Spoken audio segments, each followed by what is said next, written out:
찬송 부르겠습니다. 510장입니다. 찬송가 510장 부르겠습니다.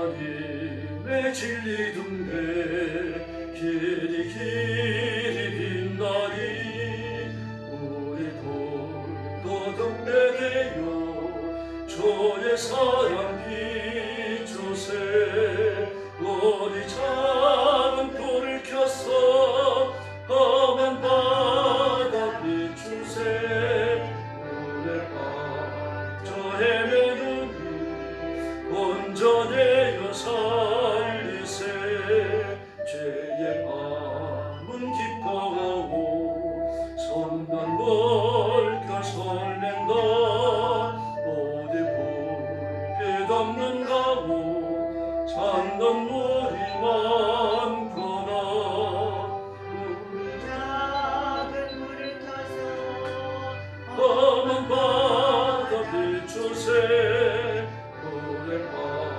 저 헤매는 온전해요 살리세 너의 돈불 거두어라 거친 바다 비춰라 빛을 찾아 헤매느니 생명선에 얹어라 우리 작은 불을 켜서 험한 바다 비추세 오래 빠져 헤매느니 온전해요 살 3절 부릅니다.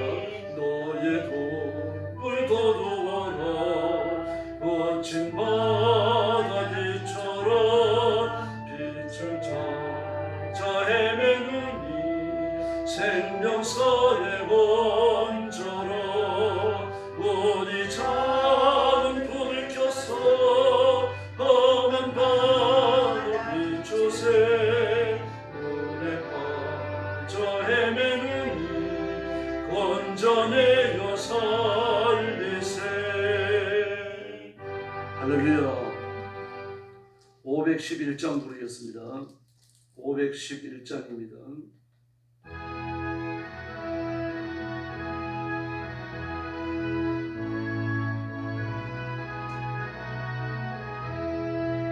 예수 말씀하시기를 누가 오늘 일할까 혹시 이곳 거둘 때니 누가 초소하리요 오란 상을 주시려고 일할 사람 부르니 종의 질문 맡으려고 대답할 일 누구야 멀리 가서 일한 사람 구원하지 못하나 내 집 근처 다니면서 간질 죄인 많도다 천사같이 말 못하고 바울 같이 못하나 예수께서 고소함을 힘을 다해 전하세 죽을 사람 구하라고 예수 너를 보려니 힘이 없어 못한다고 핑계하지 말아라 주가 주신 기쁜 마타 항상 기뻐 지키고 부르실 때 대답할 말 나를 보내주소서 할렐루야 신앙 고백하겠습니다. 나는 전능하신 아버지 하나님 천지의 창조주를 믿습니다. 나는 그의 유일하신 아들 우리 주 예수 그리스도를 믿습니다. 그는 성령으로 잉태되어 동정녀 마리아에게서 나시고 본디오 빌라도에게 고난을 받아 십자가에 못 박혀 죽으시고 장사된 지 사흘 만에 죽은 자 가운데서 다시 살아나셨으며 하늘에 오르시어 전능하신 아버지 하나님 우편에 앉아 계시다가 거기로부터 살아있는 자와 죽은 자를 심판하러 오십니다. 나는 성령을 믿으며 거룩한 공교회와 성도의 교제와 죄를 용서받는 것과 몸의 부활과 영생을 믿습니다. 아멘. 자비로우신 아버지 감사합니다.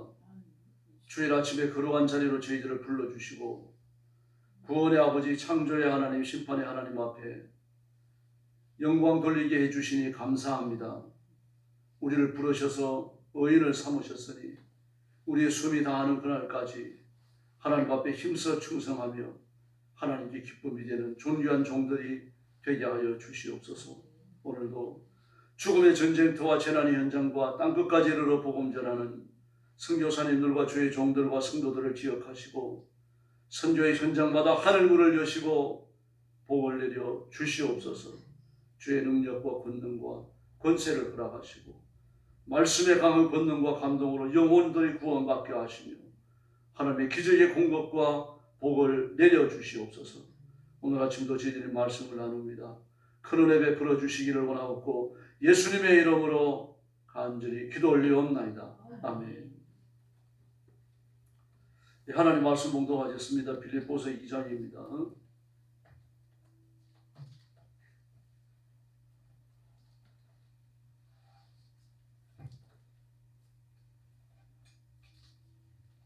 빌립보서 2장 1절 말씀부터 제가 먼저 봉독합니다. 그러므로 그리스도 안에 무슨 권면이나 사랑에 무슨 위로나 성령에 무슨 교제나 긍휼이나 자비가 있거든 마음을 같이하여 같은 사랑을 가지고 뜻을 합하여 한 마음을 품어 아무 일에든지 다툼이나 허영으로 하지 말고 오직 겸손한 마음으로 각각 자기보다 남을 낫게 여기고 각각 자기 일을 돌볼 뿐더러 또한 각각 다른 사람들의 일을 돌보아 나의 기쁨을 충만하게 하라. 너희 안에 이 마음을 품으라. 곧 그리스도 예수의 마음이니 그는 근본 하나님의 본체시나 하나님과 동등됨을 취할 것으로 여기지 아니하시고 오히려 자기를 비워 종의 형체를 가지사 사람들과 같이 되셨고 사람의 모양으로 나타나서 자기를 낮추시고 죽기까지 복종하셨으니 곧 십자가에 죽으시니라. 이러므로 하나님이 그를 지극히 높여 모든 이름 위에 뛰어난 이름을 주사 하늘에 있는 자들과 땅에 있는 자들과 땅 아래에 있는 자들로 모든 무릎을 예수의 이름에 꿇게 하시고 모든 입으로 예수 그리스도를 주라 시인하여 하나님 아버지께 영광을 돌리게 하셨느니라.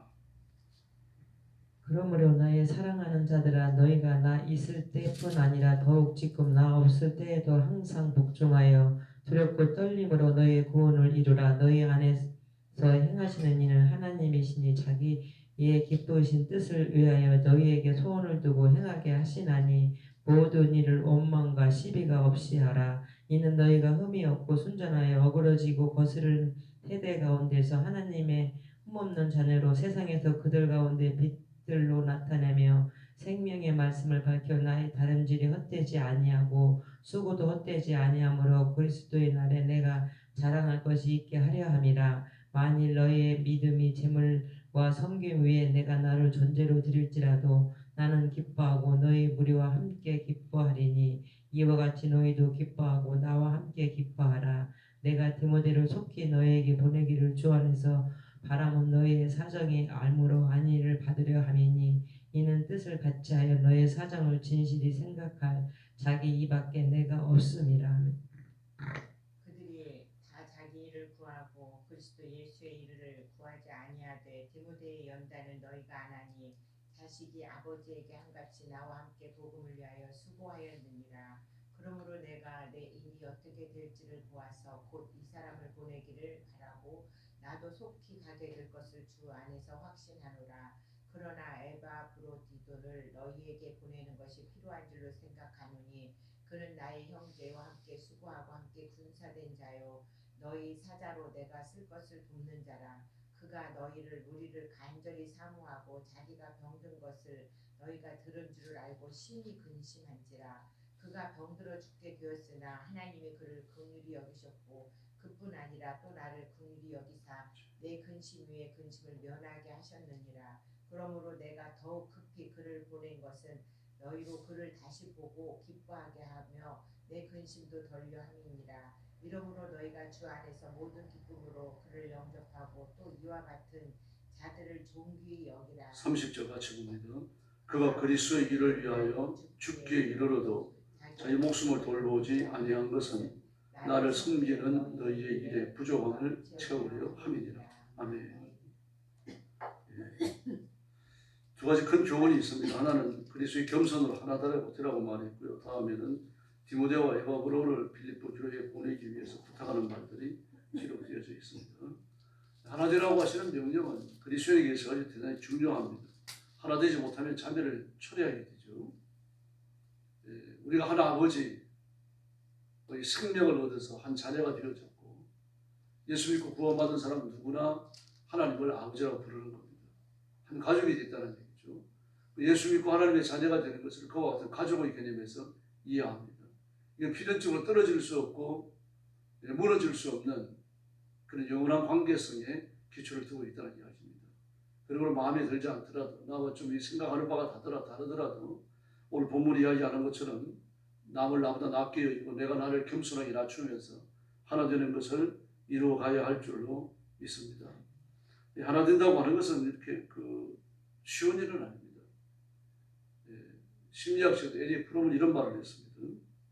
인간의 심리와 행동의 모든 의식적 무의식의 그 바탕에는 분리를 극복하고 하나가 되려고 하는 그런 본성과 동기를 가지고 있다 이렇게 말했습니다. 그런 일생 동안 사람의 심리를 연구하면서 심리적 변화와 발전 상태를 하나의 학문으로 체계한 사람이었죠. 그런 대단한 사람입니다. 그래서 그 이전까지만 하더라도 사람의 마음이라고 하면 심리적 변화라고 하는 건 하나의 영적인 상태와 같이 대단히 신비스러운 것을 치부를 했어요. 근데 그런 학문적인 체계를 세웠고 사람의 심리적 변화나 마음의 성수, 인격의 성숙이 마치 수학과 같이 그런 원리와 공식의 지배를 받는다고 하는 것을 발견한 사람입니다. 근데 그가 그런 말을 했어요. 사람은 의식적으로 무의식적으로 분리되는 것을 버리고 하나가 되고 합일되려고 하는 그런 원천적 동기를 다 가지고 있다 이렇게 말합니다. 그래서 성장하는 과정에서 어떻게 됩니까? 여러 가지 많은 그 상처를 받고 또 이기적으로 변하면서 그런 원천적 동기들이 사라진다고 이야기하는 거죠. 그러므로 사람은 누구나 분리되고 싸우고 이기심을 갖고 남을 폄하하고 이러는 것을 싫어하고 부담스러워하는 그런 마음을 누구나 가지고 있다 이렇게 말했습니다. 이게 이제 그 선을 행하고자 하는 노력이죠. 하나님의 형상으로 우리에게 주어져 있는 것입니다. C.S. 루이스는요, 기독교가 낳은 대소설가입니다. 그가 쓴 많은 소설들이 우리나라에 많이 알려져 있지 않습니다. 서방에서 대단히 유명합니다. 사자와 지팡이의 옷장 같은 것들요. 또 대이혼 사건 이런 책들은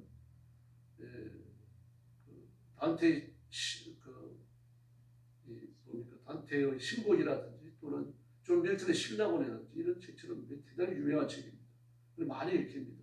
교과서에 소개가 되고 있고요. 또 학생들의 과제를 내줍니다. 이런 책을 읽고 독후감을 내라. 그 대이혼 사건은 아담과 하와가 창세기 3장에서 범죄하고 하나님 헤어지는 사건을 말합니다. 하나님과 헤어졌던 대이혼 사건. 이것을 원천적으로 되돌려 놓는 분이 예수님이었고 그 방식이 희생입니다. 자기의 생명을 내던지는 거죠. 다시 말해서 예수님의 자신의 생명을 포기하고 버림이 없다고 하면 하나님과 하나 되는 것을 결단코 만들어지지 않는 얘기입니다. C.S. 루이스는 대이혼 사건이라는 책에서 이런 표현을 썼어요. 예수님을 십자가 위에서 엘리 엘리 라마 사박다니 나의 하나님 어찌하여 나를 버리십니까? 이렇게 외칠 때 한 손으로는 하나님의 손을 쥐었고 한 손으로 버림받는 모든 인류의 손을 쥐었다. 그리고 자신의 생명을 버려 이 둘을 하나 되게 만들었다. 하나님과 그리고 모든 죄인들이 예수 그리스도 안에서 하나가 됐다는 것입니다. 이 그러한 역사의 성취가 바로 우리가 구원받는 오직 하나뿐인 구원의 길이다. 그렇게 이야기합니다. 그런 깊은 통찰력을 가지고 성경을 이해한 사람이었고 엎드려 기도하면서 천국과 지옥을 믿고 하나님의 능력을 의지하고 또 성령의 능력을 사모하는 그런 사람입니다. 그런 기독교 최고의 지성인이라고 이렇게 불렸던 사람이기도 합니다. 이와 같이 우리가 하나 된다고 하는 것은 예수님 안에서만 가능한 거죠.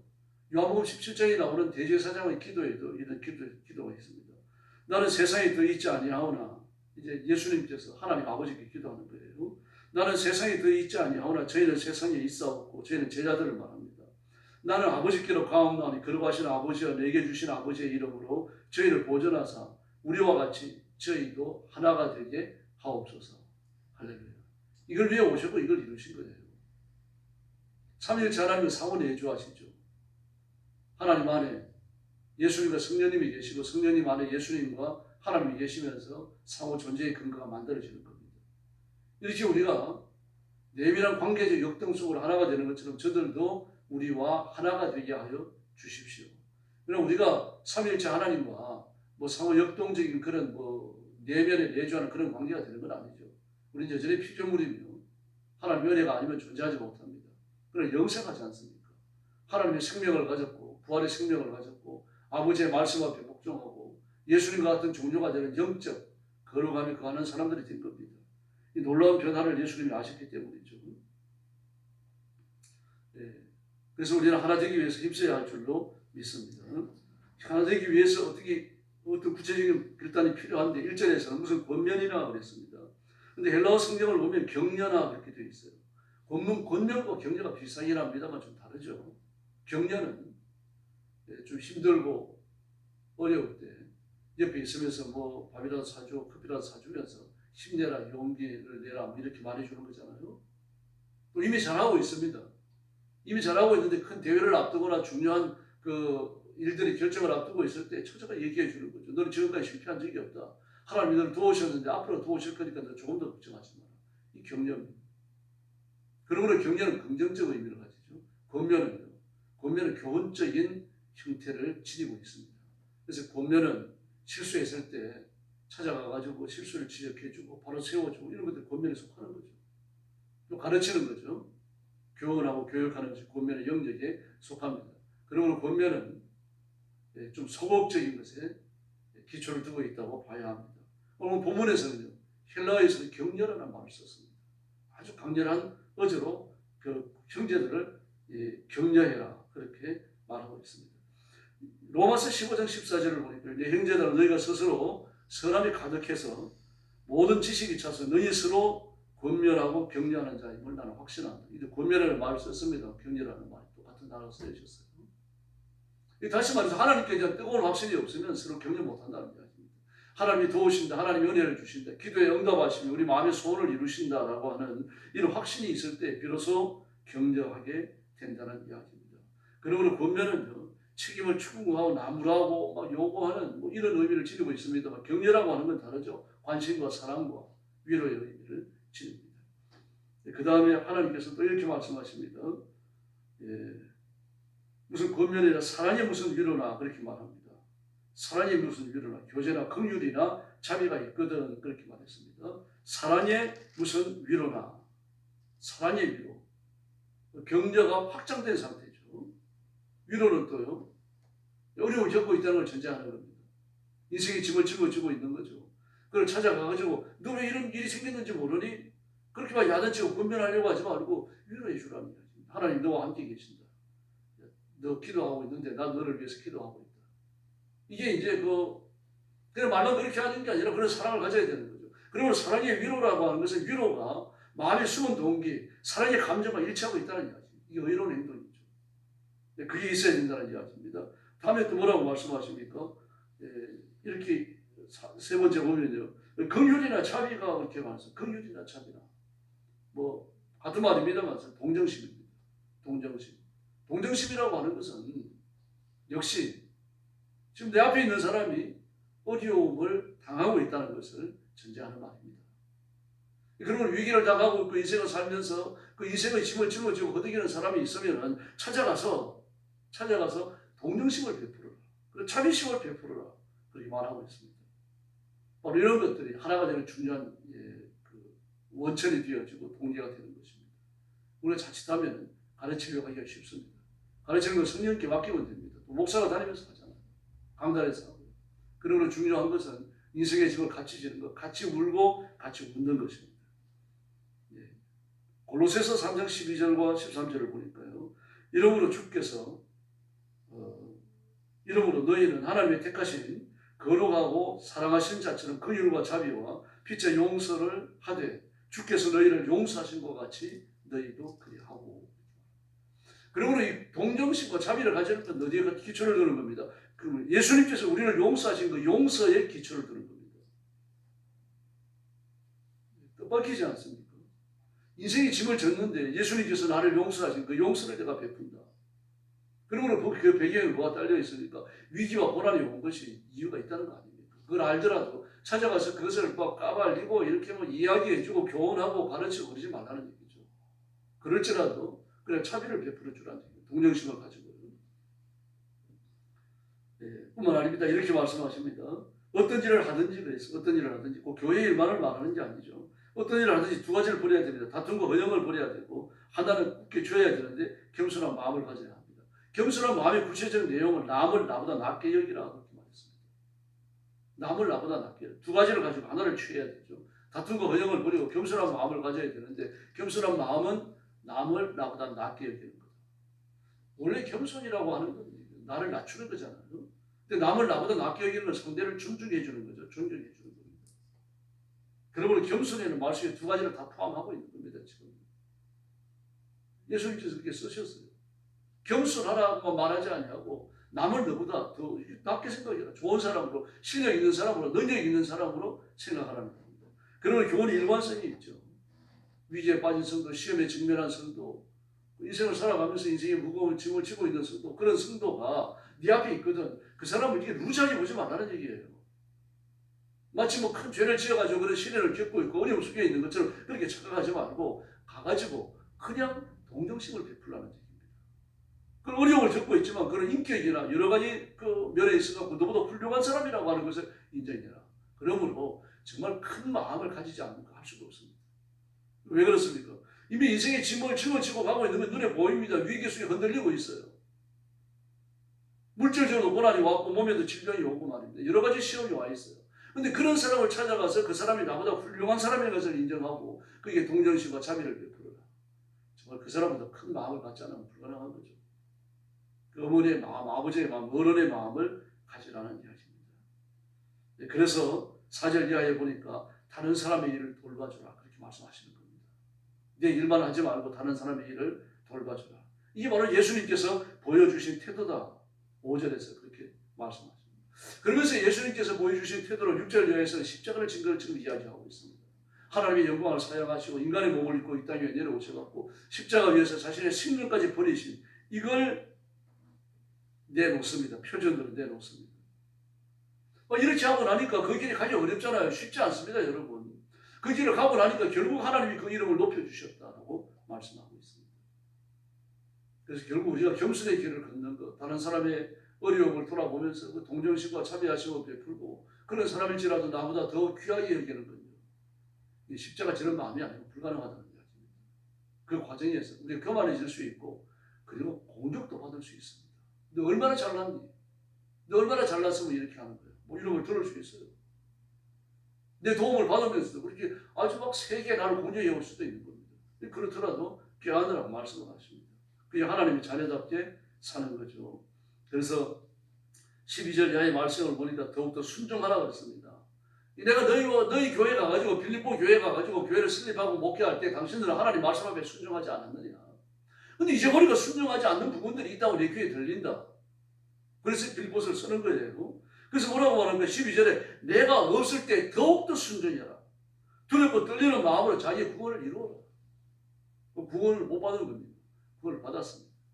구원을 받았기 때문에 우리 말 한마디 행동 하나까지 구원받은 사람답게 살아가서 네가 구원받은 사람이라는 것을 증명하라는 이야기입니다. 고린도후서 13장에서는 이게 없다면 너를 버리우자. 아주 단호한 말씀까지 하셨죠. 그래서 15절 말씀에 보니까 흠이 없고 순결해지고 구부러지고 뒤틀린 세대 가운데 하나님의 흠없는 자녀가 되라. 흠이 없다는 게 무슨 말입니까? 순결한 것이고 순결하다는 건요. 구부러지고 뒤틀리지 않았다는 이야기입니다. 구부러지고 뒤틀렸다. 지금 정치판 보면 됩니다. 여러분. 정치판을 보면 온통 구부러져 있고 뒤틀려 있습니다. 말 한마디 한마디가 말입니다. 그렇게 독한 말들을 할 수가 없습니다. 그리고 국회의원이고 정치인이라고 하면은 그 전부 공부도 많이 한 사람들 아닙니까? 그런데도 불구하고요. 그들 속에서 인격이라고 하는 건데 뭐 성도만도 찾아볼 수가 없습니다. 수많은 욕들이 국회의원들이 만들어냈습니다. 걔가 풀 뜯어먹는다.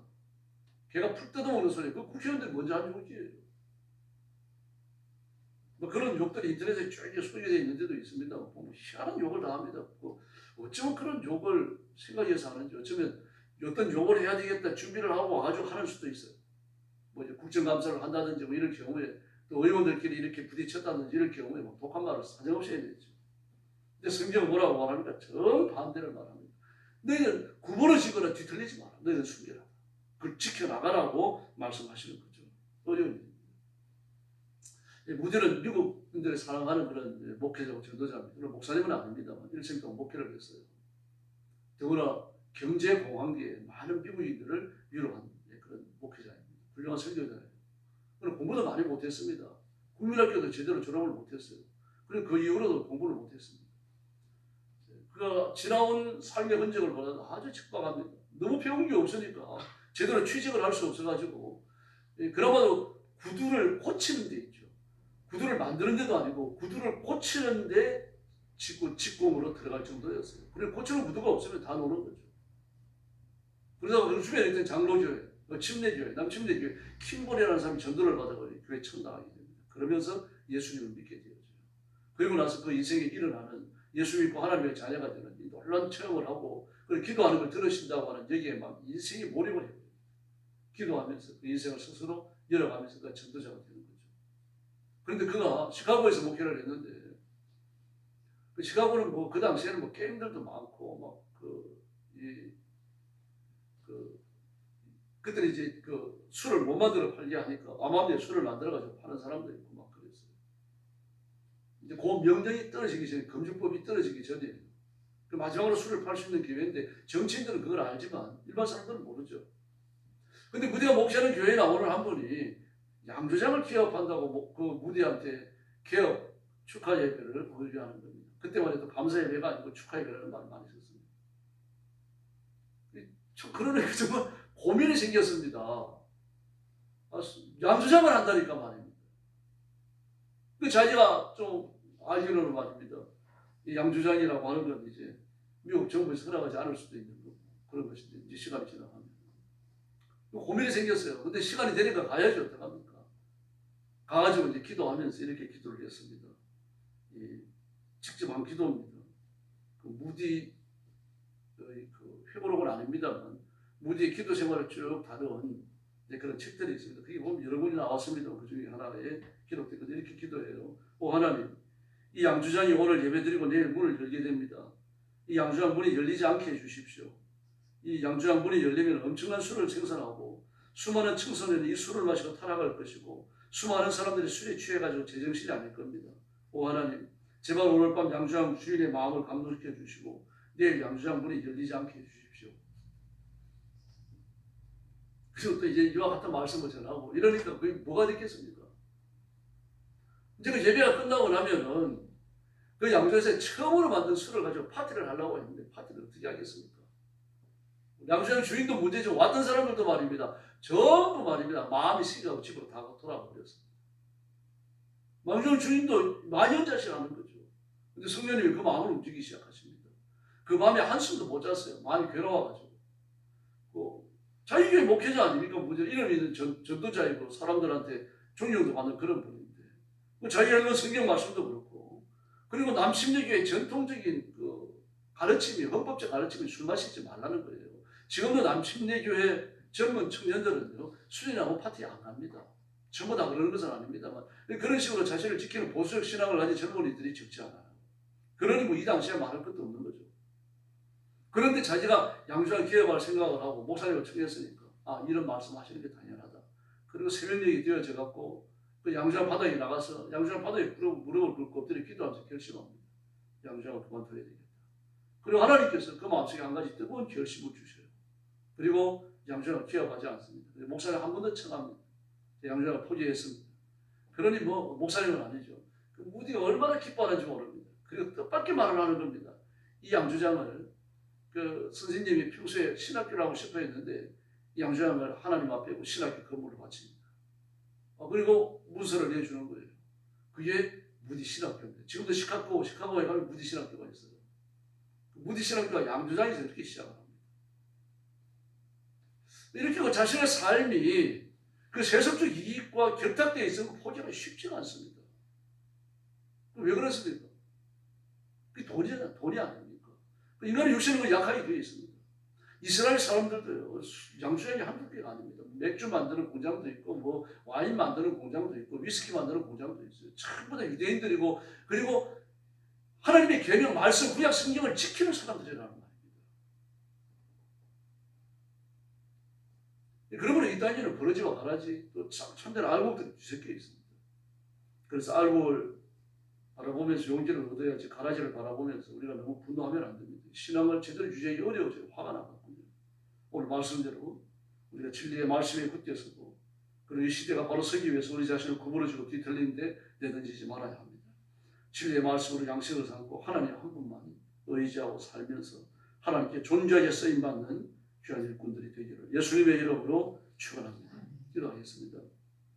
자비로우신 아버지 하나님 감사합니다. 오늘 아침도 저희들에게 이 말씀을 주시고 그리고 우리가 이 뒤틀린 세대, 구부러진 세대에서 순전을 지켜나가도록 영적인 용기를 더하여 주시옵소서. 우리가 사람을 만날 때 격려하게 하시고 어려움을 당한 사람이라도 사랑으로 위로하며 그리고 어떠한 경우든지 동정심과 자비함을 버리지 아니하도록 주님 역사하여 주옵시기를 원합니다. 그리고 혹시 실수하고 죄 짓는 형제들을 만난다고 하더라도 그를 정죄하지 않게 하시고 그 사람도 나보다 더 존경받을 사람인 것을 깨닫고 위에서 기도해 주며 격려의 말로 그를 바른 길로 이끌 수 있도록 우리를 사용해 주시옵소서. 그래서 범사에 순종하면서 죄 짓지 않으려고 애쓰고 예수 그리스도의 모습을 닮으려고 노력하면서 하나님의 선, 하나님의 온전하심을 이루게 하여 주시옵소서. 자비하신 아버지, 오늘도 거룩한 주의를 주셔서 감사합니다. 모든 성도들이 빠짐없이 교회에 나와 예배드리며 사실은 하나님을 만나며 하나님의 거룩한 능력과 권능을 체험케 하여 주시옵소서. 오늘 새벽도 기도의 새 능력 주시기 원하옵고 예수님의 이름으로 간절히 기도 올리옵나이다. 아멘. 주기도 드리겠습니다. 하늘에 계신 우리 아버지, 아버지의 이름을 거룩하게 하시며 아버지의 나라가 오게 하시며 아버지의 뜻이 하늘에서와 같이 땅에서도 이루어지게 하소서. 오늘 우리에게 일용할 양식을 주시고 우리가 우리에게 잘못한 사람을 용서하여 준 것 같이 우리 죄를 용서하여 주시고 우리를 시험에 빠지지 않게 하시고 악에서 구하소서. 나라와 권능과 영광은 영원히 아버지의 것입니다. 아멘. 합심 기도하겠습니다. 자비하신 아버지 감사합니다. 지난 밤에도 주님 국가에서 부르시고 하루같이 약한 님의 저희들을 부르시고 주 앞에 엎드리게 하시고